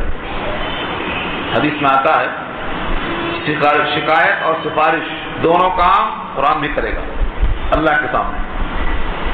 الصیام والقرآن یشفعان للعبد، روزہ اور قرآن دونوں اللہ سے سفارش کریں گے۔ روزہ کہے گا اس نے میری خاطر کھانا پینا چھوڑ دیا تھا، اور قرآن کہے گا اس نے میری خاطر رات کا حرام چھوڑ دیا تھا۔ دونوں کی سفارش اللہ قبول کریں گے۔ اور جن لوگوں نے قرآن کا حق ادا نہیں کیا ہوگا، امام بغوی کی روایت ہے قرطبی کے حوالے سے، اسی آیت کے ذیل میں لکھا ہے امام شافعی، قیامت میں کلمے کی طرح قرآن کریم لٹکا ہوا ہوگا، سینے میں ہار کی طرح لٹکا ہوا ہوگا، اور وہ بندہ جب اللہ کے سامنے پیش ہوگا تو وہ قرآن اللہ سے کہے گا یہ بندے نے تیری کتاب کے ساتھ جو سلوک کیا ہے وہ تمہارے سامنے ہے، اب میرا اور اس بندے کا فیصلہ آپ کر دیجیے۔ یہ شکایت کرے گا قرآن۔ تو قرآن کریم کا حق کیا ہے؟ مان لینا۔ کیا مان لینا؟ کہ یہ کتاب اللہ کی ہے، یہ مان لینا، یہ پہلا حق۔ اس کے بعد جان لینا کہ اس میں کیا ہے، یہ دوسرا حق ہے جس کو ہم پڑھنا بولتے ہیں، تلاوت اور صحیح الفاظ۔ قرآن کریم کے ساتھ جو کھلواڑ مسلمان کر رہے ہیں وہ قابل افسوس ہے۔ کیا کر رہے ہیں معلوم؟ 2 رکعت میں کلام پاک نہیں ختم کر رہے ہیں، 1 رکعت میں ختم کر رہے ہیں۔ رسول اللہ کی سنت ہے یہ، صحابہ کی سنت ہے یہ، تابعین کی سنت ہے یہ، ائمہ اربعہ کی سنت ہے یہ، کسی بھی نبی کی سنت ہے یہ؟ پھر کس کی سنت ہے؟ جو صحابہ کی اور صحابہ کے بعد تابعین کی سنت نہ ہو تو کس کی سنت ہے وہ؟ یہ ہے خواہش، جس کو ہم نفس کہتے ہیں، یہ نفس کی اطاعت ہے۔ اور صحابہ کرام نے 2 بت کو توڑے ہیں، ایک پتھر کے بت اور ایک خواہش کے بت، دونوں بت توڑے ہیں صحابہ۔ جب حضور نے نہیں چاہا، اللہ نے نہیں چاہا، تو ہم اگر وہ کریں گے تو ہماری چاہت ہوگی وہ۔ اور بخاری میں حضور کا ارشاد ہے جس نے قرآن کو 3 دن سے کم میں ختم کر دیا اس نے قرآن کو کچھ نہیں سمجھا۔ اس کا 2 مطلب ہے، ایک قرآن کو کچھ نہیں سمجھا، جیسے ہم تم سے کہتے ہیں جا تمہیں ہم کو سمجھتے ہی نہیں، یعنی کوئی حیثیت نہیں۔ اور ایک مطلب یہ ہے کہ اس نے قرآن کریم کو کچھ سمجھا ہی نہیں، بغیر سمجھے ہزیان کی طرح بک دیا۔ اور آج ایسا بھی ہوتا ہے، جو لوگ 2 رکعت میں پڑھتے ہیں قرآن کبھی جا کر سنا آپ نے، ایسا معلوم ہوتا ہے کہ کوئی بھگا رہا ہے، یہ بھاگ رہے ہیں، چور کیسا بھاگتا ویسا بھاگتے ہیں۔ قرآن کریم کے پڑھنے کا انداز یہ ہے، آج بھی حرم میں جا کر دیکھو کیسا پڑھا جاتا ہے قرآن، ایک ایک لفظ میں، الفاظ کی ادائیگی میں معلوم ہوتا ہے کہ رحمت برس رہی ہے، الفاظ دل پہ اتر رہے ہیں، از دل خیزت بر دل ریزت، دل سے نکلتے ہیں، دل پہ اترتے ہیں۔ قرآن پڑھا جاتا کس لیے ہے؟ اس لیے کہ دل کے اندر کا زنگ نکل جائے۔ آگے اسی رکوع میں اسی جگہ آ رہا ہے کہ قرآن کریم کو کیسا پڑھا جائے، کیسا پڑھنے کا حکم دیا اللہ نے۔ قرآن کریم میں 3 جگہ اللہ نے حکم دیا، سورہ مزمل 29واں پارہ، سورہ قیامہ 29واں پارہ، اور ایک جگہ سورہ فرقان میں یہاں آ رہی ہے۔ کیا کہا؟ قرآن کے ساتھ جلدی نہ کرو، قرآن کے ساتھ ٹھہر ٹھہر کے ترتیل سے پڑھو، اجرت کرنا جائز نہیں۔ پورے قرآن کریم میں کہیں کوئی آیت میں ہلکا سا اشارہ نہیں ہے کہ تم تیز پڑھ سکتے ہو۔ اتنا پڑھنا کہ الفاظ نہ کٹیں، حروف نہ کٹیں اور سمجھ میں آئیں، یہ حکم ہے۔ مگر ہمارے پاس خدا جانے ثواب ملے گا یا عذاب ملے گا، اللہ ہی بہتر جانتا ہے۔ یہ مذاق ہے قرآن کے ساتھ۔ قرآن کو کم سے کم 3 دن میں ختم کرنا چاہیے، کم سے کم، اور وہ بھی لوگوں کے ساتھ نہیں، اکیلے میں۔ اگر بھیڑ ہے تو مصلیوں کا پورا خیال کرنا ہے، دل جمعی کے ساتھ جب تک لوگ ہوں جب تک پڑھنا ہے، بیزارگی کے ساتھ نہیں پڑھنا۔ اور بیزارگی ظاہر ہوتی ہے، کوئی بیڑی پی رہا ہے پیسے، اور کوئی دھواں اڑا رہا ہے، کوئی چائے پی رہا ہے، جب امام رکوع میں گئے تو بھاگ کے پہنچ گئے، یہ بیزارگی نہیں تو پھر کیا ہے؟ اس لیے قرآن کریم کا حق ہے کہ اس کو صحیح پڑھا جائے، سمجھا جائے، اس پر عمل کیا جائے، اس کو لوگوں تک پہنچایا جائے۔ یہ 5 حقوق ہیں، اس پر مستقل میرا بیان آ چکا ہے، قرآن کے حقوق بندوں پر 1 گھنٹے کا بیان ہے، الگ سنیے اس کو آپ۔ میں نے یہاں اس کا اشارہ کر دیا آپ کو۔ تو رسول اللہ دنیا میں اللہ سے کہہ چکے ہیں یا قیامت میں کہیں گے، دونوں امکان یہاں لکھا شارحین نے۔ اگر قیامت تک شکایت کر دیا تو سفارش کی امید ختم ہو جائے گی ان کی، اور اگر یہ کہہ چکے ہیں دنیا میں تو گویا یہ وارننگ ہے کہ دیکھو اگر نبی کی شکایت سے بچنا چاہتے ہو تو قرآن سے ہجرت نہ کرنا، تعلق قائم کر لینا، دونوں حال۔ وقال الرسول یا ربی ان قوم اتخذوا هذا القرآن مہجورا، اور کہا رسول اللہ نے، اے میرے رب بے شک میری قوم نے بنا لیا اس قرآن کو مہجور، بالکل نظر انداز کر رکھا ہے۔ اس میں یہودیوں کا بھی حال ہے، یہودیوں نے بھی ہم کو دور کر رکھا ہے۔ کیا کہتے ہیں؟ قرآن سمجھ میں نہیں آئے گا، قرآن سمجھ میں نہیں آئے گا۔ اللہ کے بندو، قرآن خود کہتا ہے کہ میں آسان ہوں، سمجھ میں آؤں گا۔ اب کوئی کہتا ہے تو قرآن کے خلاف ہی تو کہا ہے وہ، اور ہم مان چکے ہیں قرآن شک سے خالی ہے، قرآن میں شک کی گنجائش نہیں۔ پہلی آیت میں لا ریب فیہ، اس کتاب میں شک ہے نہیں۔ جب اس کتاب میں شک نہیں ہے، نہ کلام میں شک ہے نہ مضمون میں شک ہے، اور قرآن کہتا ہے اللہ تعالیٰ نے اس قرآن کو آسان بنایا ہے، کوئی ہے نصیحت قبول کرنے والا؟ چلو نصیحت ہی کے لیے آسان سمجھ لو، لیکن ہے تو آسان، مشکل کیسے ہوا؟ اللہ نے کہا یہ ہدی للناس، ہدی للمتقین ہے، شفاء للناس ہے، اس میں شفا ہے، اس میں ہدایت ہے، اس میں رحمت ہے، اس میں موعظت ہے، اس میں نور ہے، اس میں ایمان ہے۔ یہ سب قرآن کہتا ہے، اور ہم کہتے ہیں نہیں یہ مشکل ہے، ہمارے واسطے ہے ہی نہیں ہے۔ تمہارا کیا ہوا؟ معلم نے ہمارے واسطے جو کتاب بھیجی ہے ہمارے لائق نہیں ہے یا ہم اس کے لائق نہیں ہیں، دو ہی تو مطلب ہوا۔ اللہ پہ الزام ہے، اللہ پہ الزام ہے کہ ہمارے واسطے ایسی کتاب بھیجا جس کو ہم پڑھ نہیں سکتے۔ اللہ فرماتے ہیں تمہارے دماغ کو، تمہارے قلب کو، تمہارے جسم کی قوت کو ہم سے زیادہ کون جانتا ہے؟ الا یعلم من خلق وهو اللطیف الخبیر، سورہ ملک پارہ 29 میں اللہ نے کہا کیا وہی نہیں جانتا جس نے پیدا کیا جسم کو؟ جس نے جسم کو پیدا کیا ہے، کیا اسی کو نہیں معلوم کہ تمہارے پاس کتنی قوت ہے؟ تمہارے لیے ہم نے قرآن کو آسان کیا۔ ہے کوئی سمجھنے والا؟ ہے کوئی غور و فکر کرنے والا؟ اور ایک ہی صورت میں اللہ نے بتکرار کہا وَلَقَدْ يَسَّرْنَا الْقُرْآنَ لِلذِّكْرِ فَهَلْ مِن مُدَّكِرٍ، ہے کوئی؟ تو آسان ہے قرآن، دماغ سے نکال دو یہ چیز۔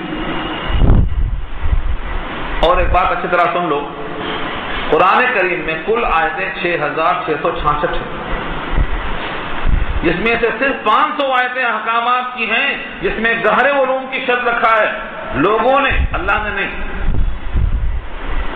گہرے علوم کا مطلب 17 علوم، یعنی لغت سے واقف ہو، تاریخ سے واقف ہو، حدیث سے واقف ہو، نحو طلب سے واقف ہو، بہت سی شرطیں صرف 500 آیتوں کے لیے ہیں۔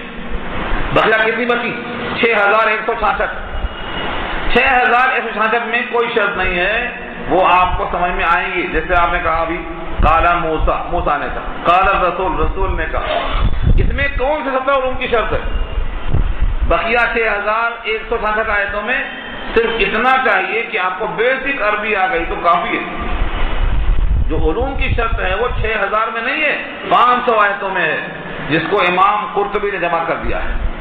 ایک کتاب آئی ہے احکام القرآن للجساس، 3 جلدوں میں صرف وہ 500 آیتوں پر بحث کی گئی ہے جو احکامات کی۔ اس لیے مشکل مت سمجھو، خدا کے واسطے اس کو مشکل مت سمجھو۔ مشکل کہنے والے دشمن ہیں اللہ کے، مشکل کہنے والے قرآن کے باغی ہیں، قرآن کریم سے بغاوت کر رہے ہیں۔ وہ قرآن کریم آسان ہے، کس نے بنایا آسان؟ اللہ نے بنایا۔ اس کا ثبوت سورہ قمر 27 سے دیکھ لو۔ اب کتنا مشکل ہے، کتنا آسان ہے، اس سے بات نہیں کہ ہم پورا کلام اللہ کا علم سمیت لیں گے، یہ دعویٰ نہیں کر سکتے، لیکن کچھ نہ کچھ حاصل ہوگا۔ جس کو جتنا ظرف ہے اتنا اس کو ملے گا۔ کسی کا دماغ بہت اچھا ہے تو پورا حاصل کرے گا، کسی کا کمزور ہے تو کم ملے گا، اور کسی کے پاس کچھ بھی نہیں ہے تو کھول کر دیکھنے کا ثواب ملے گا، ہاتھ لگانے کا ثواب ملے گا، میرے رب کا کلام ہے ماننے کا ثواب ملے گا، اس کی طرف متوجہ ہو کر بیٹھے کا توجہ کا ثواب ملے گا۔ کم سے کم اعراض کا الزام تو نہیں آئے گا، غفلت کا الزام تو نہیں آئے گا، انحراف کا الزام تو نہیں آئے گا، مہجور اور متروک ہونے کا الزام تو نہیں آئے گا۔ سمجھ میں نہ آئے گا صحیح۔ اور کچھ لوگ یہ کہتے ہیں کہ بھٹک جاؤ گے، قرآن پڑھو گے تو بھٹک جاؤ گے۔ کئی فرقے بھٹکے ہوئے ہیں، بے شک کئی فرقے بھٹکے ہوئے ہیں، اور ہر فرقہ قرآن سے استدلال کرتا ہے، لیکن گدڑی میں چیلر پڑ گئے ہیں تو جلا دیں گے گدڑی کو؟ کپڑے میں چیلر پڑ گئے ہیں، کپڑے میں آپ کے کیڑے پڑ گئے ہیں تو جلا دیں گے کپڑے کو؟ دھوئیں گے اس کو، صفائی کریں گے اسے۔ قرآن نے کہا ہے اس کتاب سے گمراہ لوگ، فاسق لوگ بھٹکتے ہیں، تقوی والے بھٹکتے ہیں۔ وَمَا يُضِلُّ بِهِ إِلَّا الْفَاسِقِينَ، پہلے بارے میں کہا دیا اس کتاب سے گمراہی ضرور ملتی ہے، لیکن کن کو؟ جو پہلے سے فاسق ہیں، پہلے سے باغی ہیں، ان کو اس سے گمراہی ملتی ہے۔ جن کے دل میں خدا کا خوف ہے ان کو ہدایت ملتی ہے۔ هُدًى لِّلْمُتَّقِينَ کہا اللہ۔ اس پر مستقل عنوان ہے میرا، آپ اس کو سنیں۔ اس آیت میں اللہ نے واضح کر دیا ہے قیامت میں اللہ کی شکایت، اللہ کے سامنے شکایت ہوگی، اس سے بچنا چاہیے۔ ہر شخص اپنی کوشش کر لے۔ اللہ فرماتے ہیں اس آیت میں کہ ہر نبی کے لیے ہم نے دشمن بنایا ہے، ہر نبی کے لیے۔ یہ تسلی ہے نبی صلی اللہ علیہ وسلم کو کہ فکر مت کرو، اگر کچھ دشمن ہیں تو دشمنی کی فکر مت کرو۔ جتنے نبی دنیا میں آئے ہیں ہم نے ہر نبی کے لیے دشمن تیار رکھے ہیں۔ کیوں؟ جب پھل ہوتا ہے تو پتھر تو آئیں گے، پتھر کہاں آتے؟ پھلدار درخت پہ آتے ہیں۔ ہر نبی کی مخالفت کرنے والے ہوتے ہیں، اور آج بھی حق بات پیش کرنے والے کے مخالفت کرنے والے ہوتے ہیں اور رہیں گے۔ دیکھو مضمون، وَكَذَلِكَ جَعَلْنَا لِكُلِّ نَبِيٍّ عَدُوًّا مِنَ الْمُجْرِمِينَ، اور بنایا اسی طرح ہم نے ہر نبی کے لیے دشمن مجرموں میں سے۔ جب نبی کے دشمن ہو سکتے ہیں، کیوں؟ نبی حق سناتا ہے، نبی حق کو پیش کرتا ہے۔ اگر حق سنانے والے کے دشمن ہیں تو سمجھ جاؤ نبی نے حق سنایا تھا، اس کی بنیاد پر حق کڑوا لگا، دشمنی پیدا ہو گئی۔ تو اب بھی جو انجان حق سنائے گا اس کی بات کڑوی لگے گی، دشمنی اس سے پیدا ہوتی رہو، لیکن سب دشمن نہیں ہوں گے۔ کون ہوں گے؟ من المجرمین، مجرمین میں سے کچھ دشمن ہوں گے، جو مومنین ہیں وہ دشمن نہیں ہوں گے۔ یہ پیغام دیا اللہ نے۔ وَكَفَىٰ بِرَبِّكَ هَادِيًا وَنَصِيرًا، اور کافی ہے آپ کا پروردگار ہادی ہونے اور نصیر ہونے کے اعتبار سے۔ ہادی کا مطلب رہنمائی کرنے والا۔ اب رب ہادی ہے، ہدایت کیسے کرتا ہے؟ یہ ہے ہدایت نامہ جس کو ہدی للناس کہا. اس کتاب کے ذریعے سے اللہ ہدایت کرتے ہیں تو وہ ہادی ہیں. اور ہدایت ناکافی نہیں، کافی فرمایا. کفا مانے کافی ہے ہدایت کرنے کے اعتبار سے، وہ نصیرہ اور نصرت کرنے کے اعتبار سے. اب کافروں کا ایک سوال جواب نقل کر دو، بات ختم ہو رہی ہے. کافر نے ایک اعتراض کیا تھا، یہ پورا قرآن جب اللہ کا کلام ہے، اللہ کی کتاب ہے، تو پوری کتاب ایک بارگی نازل کر لیے ہوتے. تورات اکٹھا آئی، زبور اکٹھا آئی، انجیل اکٹھا آئی، یہ تھوڑا تھوڑا دو ایسے کیوں آ رہی ہیں؟ ایسا لگتا ہے روزانہ رات میں سوتے وقت سوچتے ہیں، صبح آ کے بیان کے پیش کر دیتے ہیں. یہ کافروں کا خیال تھا. دو آیتیں، تین آیتیں روزانہ پیش کرنے کا مطلب یہ ہے کہ رات بھر کوشش کرتے ہیں اور ان سے مل کے مضمون جمع کرتے ہیں اور صبح آ کے پیش کر دیتے ہیں. اور کچھ کا خیال تو یہ تھا جس کا ذکر سورہ حامیم السجدہ پارہ 24 میں آ چکا. ایک شخص تھا دیہاتی عربی، اس کے پاس جا کر حضور سیکھتے ہیں اور اس کو لا کے عربی میں کلام پیش کر دیتے ہیں. اللہ نے کہا دیہاتی جس کی طرف تم اشارہ کرتے ہو اس کی زبان تو عربی بھی نہیں ہے. لسان الذی یلحدون الیہ اعجمی، وہ تو عجمی ہے، اس کو عربی آتی ہی نہیں. وہذا قرآن عربی مبین، لسان عربی مبین، یہ تو عربی زبان ہے، بھلا اس عجمی کو اس سے کیا تعلق ہے؟ تو کافر کا یہ نقل کیا. کافروں کا اعتراض کئی مقام پہ آیا، یہاں بھی آیا. کیا جواب دیا رب کریم نے؟ تھوڑا تھوڑا بیان کرنا اور پورا ایک بار کی بیان نہ کرنا، اس میں کئی مصلحتیں ہیں. بندہ سب کو نہیں جانتا کیا کیا مصلحتیں ہیں. کچھ حدیث میں بتایا ہے نبی صلی اللہ علیہ وسلم نے، کچھ لکھا ہے مفسرین نے، ہم بھی اس میں سے کچھ آپ کو بیان کر دیں گے. پوری حکمت تو اللہ ہی جانتا ہے کہ تھوڑا تھوڑا کیوں نازل کیا. کچھ حکمتیں بتایا اللہ نے. دیکھو کیا حکمت ہے. اعتراض کے الفاظ دیکھو پہلے. وقال الذين كفروا، اور ان لوگوں نے کہا جنہوں نے کفر کیا، لولا نزل علیہ القرآن، کیوں نہیں نازل کیا گیا ان پر قرآن جملۃ واحدہ. جملہ مانے پورا، واحدہ مانے ایک بارگی، ایڈوانس. پورا قرآن ایک بارگی کیوں نازل نہیں کیا گیا؟ دفعۃ واحدہ کیوں نازل نہیں کیا گیا؟ اگر کتاب موجود ہے تو جا کے بھیج دیتے اس کو. تھوڑا تھوڑا کیوں؟ اللہ نے جواب میں کیا کہا؟ کذالک، اسی طرح. کذالک مانے اسی طرح، یعنی جس طرح سے حاجت پیش آئی اس طرح سے حکم آیا. لی نثبت بہ فؤادک، تاکہ ہم اس کے ذریعے سے آپ کے دل کو مضبوط کریں، قوی رکھیں دل کو ہم. لی نثبت، تاکہ ہم دل کو مضبوط کریں. فؤاد جمع اس کی افئدہ، فؤاد کے معنی دل. آپ کے دل کو ہم مضبوط کریں، ثابت قدم رکھیں. کیونکہ قرآن کریم کا بوجھ کتنا ہے معلوم آپ کو؟ یہ مستقل 1 گھنٹے کا بیان ہے. جب قرآن کو اللہ نے پیش کرنا چاہا تو آسمان نے انکار کیا، پہاڑ نے انکار کیا، زمین نے انکار کیا. کیوں انکار کیا؟ کہ یہ بھاری بھرکم کلام ہمارے بس کی بات نہیں ہے. آیت سورہ احزاب میں کہا اللہ نے، انا عرضنا الامانۃ علی السماوات والارض والجبال فابین ان یحملنها.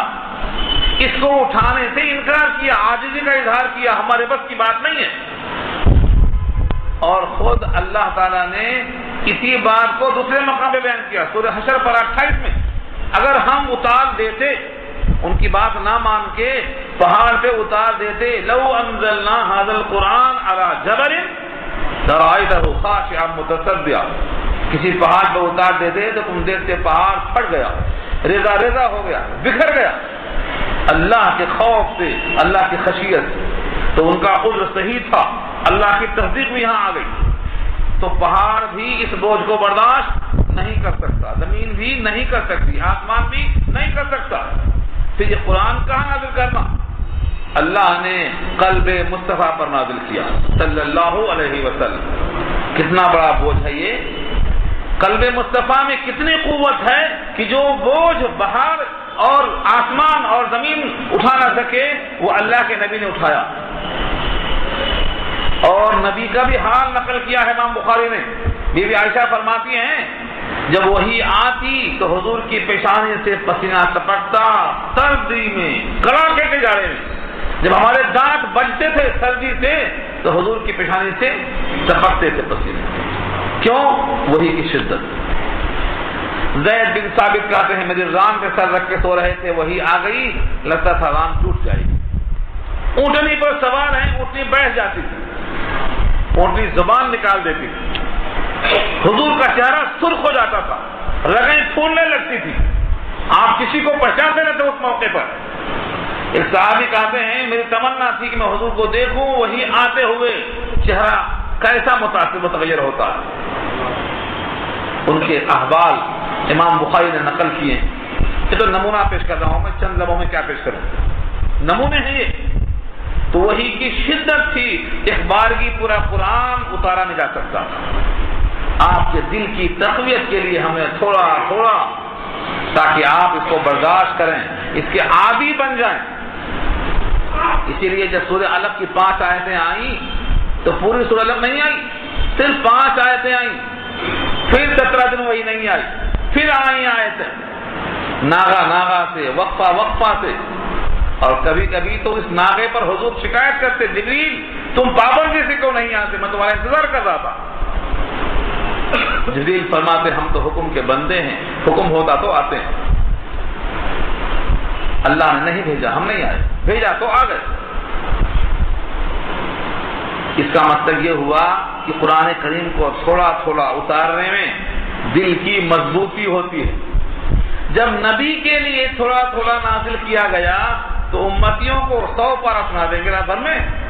کیا حکم ہے، کیا مسئلہ، کیا نکلتا ہے یہاں سے، کیا دماغ بولتا ہے آپ کا. نبی کے دل کی تقویت کے لیے قرآن کو 23 سال میں نازل کیا اللہ نے. ایک شب میں آیا وہ دل پہ نہیں آیا تھا، ایک شب میں آیا لوح محفوظ سے نقل کر کے آسمان دنیا پر جس کا نام بیت العزت ہے وہاں ایک شب میں آیا، اور وہاں سے نقل کر کے قلب مصطفیٰ پر 23 سال میں آیا.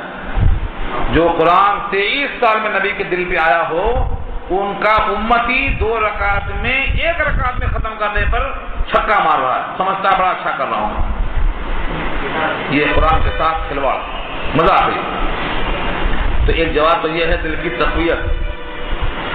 دوسرا جواب یہ ہے جب بھی کوئی حالات پیش آئے، کافروں نے شکوہ کیا، کافروں نے کچھ الزام لگایا، فوراً فرشتہ لے کے پیغام آ گیا تو جواب جب کا جب مل جاتا، جب کا جواب مل جاتا. اگر پورا قرآن آ جاتا تو اس جواب کو ڈھونڈنے میں مشقت ہوتی، اور یہ بھی ہو سکتا کہ نگاہوں میں وہ نہ آئے اس ٹائم پہ. تو معلوم یہ ہوا جواب بر وقت دینا آسانی کے لیے. اور تیسری بات لکھا ہے اس سے یہ بھی قوت معلوم ہوتی کہ میرا رب میرے ساتھ ہے. ادھر سوال کیا، ادھر کان میں جبریل نے جواب دے دیا. ساتھ ساتھ رب کریم ہے. جیسے ہی کافروں نے سوال کیا، کئی سوالات تھے کافروں کے. عبداللہ بن سلام جب اسلام میں نہیں آئے تھے، یہودی تھے، جب انہوں نے شرط رکھا 3 جواب دیجئے میں اسلام میں آ جاؤں گا، ادھر سوال کرتے گئے، سوال ختم نہیں ہوا، حضور نے کہا جواب آ گئے. کیسے آ گئے؟ یہ ہے تھوڑا تھوڑا نزول کا فائدہ ہے. سوال آتے ہی جواب آتا. تو قرآن کریم کو آہستہ آہستہ پڑھنا، دیکھو الفاظ یہاں خود ہیں، دیکھو سب بھی سب یہ سواد کا، تاکہ ہم آپ کے دل کو اس سے مضبوط کریں. وَرَتَّلْنَاهُ تَرْتِيلًا، اور ہم پڑھیں اس کو ترتیل کے ساتھ، ٹھہر ٹھہر کر اتارا. جب ٹھہر ٹھہر کے اتارا تو وہی ترتیل کا لحاظ ہمیں کرنا ہے. نماز میں ترتیل کا لحاظ کرنا ہے. 3 طرح سے پڑھا جاتا ہے قرآن. ایک ہے ترتیل، اور ایک ہے تدویر، اور ایک ہے حدر. حدر کے معنی تھوڑا تیز پڑھنا، اتنا تیز نہیں کہ الفاظ سمجھ میں نہ آئے کہ کیا کہا گیا. الفاظ صاف ہوں. نماز میں جو پڑھا جاتا ہے عام نمازوں میں یہ تدویر ہے، اور جو جلسوں میں پڑھا جاتا ہے اسٹیج پہ قرأت کے اعتبار سے وہ ہے ترتیل. تو ترتیل ہو اور تدویر ہو اور حدر ہو، تینوں درست ہے، لیکن تینوں میں ایک شرط ہے کہ حروف صحیح نکلنا، الفاظ سمجھ میں آنا. قرآن کریم کے لفظوں میں بڑی کشش، بڑی جاذبیت ہے. کافر کے کفر کو پگھل کر ہم نے نکلتے دیکھا ہے قرآن کریم کے ذریعے سے، لیکن افسوس یہ ہے کہ ہم ان کے لفظوں کو صحیح نہیں پیش کرتے۔ تو فرمایا کہ قرآن کریم کو ہم یعنی ہمارے حکم سے فرشتہ ترتیل سے تھوڑا تھوڑا نازل کرتا ہے۔ وَلَا يَأْتُونَكَ بِمَثَلٍ إِلَّا جِئْنَاكَ بِالْحَقِّ وَأَحْسَنَ تَفْسِيرًا، اور نہیں لاتے ہیں لوگ، عطایاتو کے معنی آنا، لیکن باطل آئے تو لانا۔ وَلَا يَأْتُونَكَ بِمَثَلٍ، مثل سے پہلے جو با ہے اس کو لگانے سے کیا ترجمہ ہوگا؟ لانا۔ جب بھی کافر تمہارے پاس کوئی اعتراض لاتے، کوئی مثال لاتے، کوئی کہاوت لاتے، الا جئناک بالحق، تو ہم حق کو ان کے سامنے پیش کر دیتے، ہم حق کو پیش کر دیتے، وَأَحْسَنَ تَفْسِيرًا، اور بہترین تفسیر کر دیتے کہ ان کے سوال کا یہ جواب ہے، ان کی باتوں کا یہ جواب ہے، ان کی ہر بات کا جواب موجود ہے قرآن کریم میں۔ آج بھی دنیا کا کوئی کافر کسی قسم کا کوئی اعتراض کرے، آپ کو انشاءاللہ غور کرنے سے کلام پاک میں جواب ملے گا، مگر شرط ہے غور و فکر کرو۔ بہترین تفسیر ہے، اللہ نے خود کہا ہے ھذا بیان للناس، یہ بیان ہے لوگوں کے لیے، ھذا ھدی للناس، یہ ہدایت نامہ ہے لوگوں کے لیے۔ لوگوں نے دنیا کی ہر کتاب کو پڑھا ہے، لیکن اس تفسیر کو جس کو اللہ نے کہا احسن تفسیرا، بہترین تفسیر ہے، تو کچھ چھوڑ دیا ہے۔ ان کا حال کیا ہوگا؟ الذین یحشرون علی وجوہہم الی جہنم، جو لوگ جمع کیے جائیں گے اپنے چہروں کے بل جہنم کی طرف۔ جب جہنم میں لائے جائیں گے تو پیروں چل کر نہیں آئیں گے، گھسیٹ کر لائے جائیں گے، 70 گز کی زنجیروں میں جکڑے ہوئے ہوں گے اور عودے ہوں گے، منہ کے بل آئیں گے۔ سورہ ملک میں کیا کہا؟ افمن یمشی مکبا علی وجہہ اہدی امن یمشی سویا علی صراط مستقیم، جو پیروں کے بل چل کے آتا وہ اچھا ہے یا جو عودہ چہروں کے بل آتا ہے وہ اچھا؟ سوال کیا ہے۔ اس آیت پر ایک صحابی نے پوچھا اے اللہ کے نبی، چہروں کے بل چلیں گے کیسا؟ کیسے چلیں گے؟ اللہ نے کہا ہے دونوں میں سے اچھا کون ہے؟ چہروں کے بل چلنے والا یا پیروں سے چلنے والا؟ دونوں میں سے اچھا کون ہے؟ یہ سوال ہوا۔ صحابی کا سوال کیا ہے؟ چلیں گے کیسا چہروں کے بل؟ حضور پاک نے فرمایا جو اللہ 2 پیروں سے چلانے پر قادر ہے وہ چہروں کے بل چلانے پر قادر ہے۔ اور آج دنیا میں دیکھ لو، بعض لوگ چلتے ہیں 4 پیروں سے، اور بعض چلتے ہیں 2 پیروں سے، اور بعض چلتے ہیں پیٹ کے بل۔ ہاں، افمن یمشی مکبا علی وجہہ اہدی، جو اوندھا چلے گا وہ ہدایت یافتہ ہے۔ سورہ نور میں آپ سن چکے ہیں ابھی، اللہ نے چوپائے کو پیدا کیا، ومنہم من یمشی علی 4 ومنہم من یمشی علی رجلین ومنہم من یمشی علی بطنی۔ یہ بطنی پیٹ کے بل چلنے والا سانپ ہے۔ کبھی دیکھا آپ نے سانپ کو چلتے ہوئے؟ کہاں چلتا ہے؟ پیٹ کے بل چلتا ہے۔ تو جو اللہ چلاتا ہے پیٹ کے بل 2 پیروں پر 4 پیروں پر، وہی اللہ چہروں کے بل چلائے گا۔ آج زبان بولتی ہے، کل کمڑا اور بدن کی زان بولے گی۔ آپ کہیں گے زان کیسے بولے گی؟ کیسے کا سوال نہیں ہے، حکم ہوگا انتقن اللہ انتق کل شیء۔ زان کا چمڑا بولے گا، زبان بند کی جائے گی، پیر بولیں گے۔ سورہ یاسین کی آیت موجود ہے۔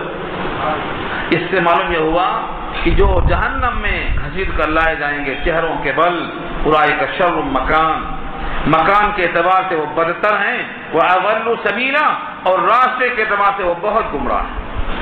تو جہنم میں جانے والا بدتر مکان میں ہے اور گمراہی میں بدتر راستے پر ہے، اس لیے سب کو چاہیے کہ جہنم سے بچے۔ رکوع پورا ہو گیا، بات مکمل ہو گئی۔ اللہ تعالیٰ عمل کرنا آسان فرمائے۔ دعا